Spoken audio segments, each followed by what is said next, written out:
Clicking here, obviously you know we are talking about the hot topic of the anime communities and everywhere.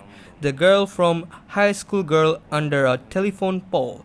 Hey, it's Koekun here and we're gonna have a slightly spoiler alert impression on Sayu and the whole anime. I'm burning up, I'm burning up, oh I'm burning up. So I look to the world outside, I don't wanna stay. I'm eating my insides, it's any words to break your heart.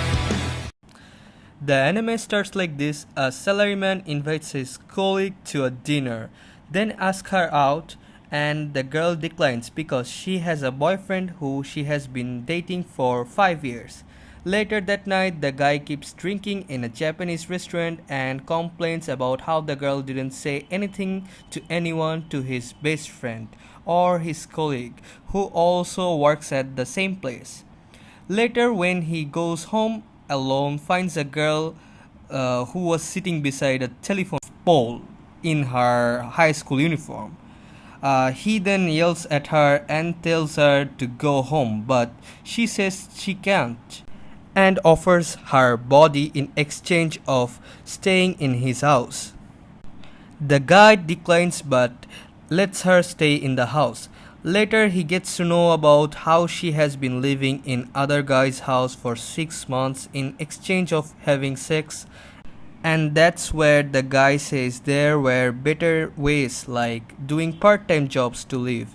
But in reply, she says that she can't pay a rent with doing just part-time job. Now the anime watchers who has just watched episode 1 decided to shame her for what she did before knowing how she was treated before. A big spoiler, but I'll tell it in short, so if you don't wanna listen, you can go read the manga, cause whatever I'm gonna talk about right now might spoil you.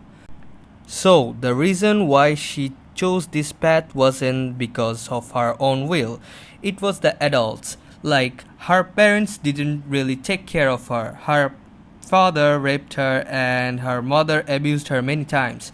So, when she said, I think they're happy as I am gone, she meant it. A child will grow up depending on how you raise him or her. She grew up in a family where getting tortured was a daily thing to her.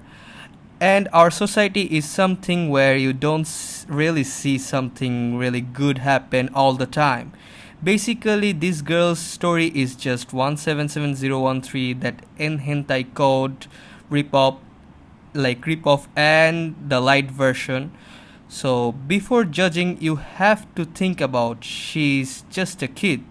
If she wasn't a kid, she would be whatever you guys called her. Imagine being a kid and being a girl at the same time, and you have no support from anyone and have to earn or stay somewhere else because your parents aren't letting you live in a peaceful life. Yeah, it's really rough, and the adults are the one to blame here. Obviously, her behavior isn't the same as how girls of her ages would be, but I believe she can be fixed and is already getting fixed by the MC of the anime. Anyways, what do you guys think about it? Do you have the same opinion or is it different? Do write in the comments below. Bye for now.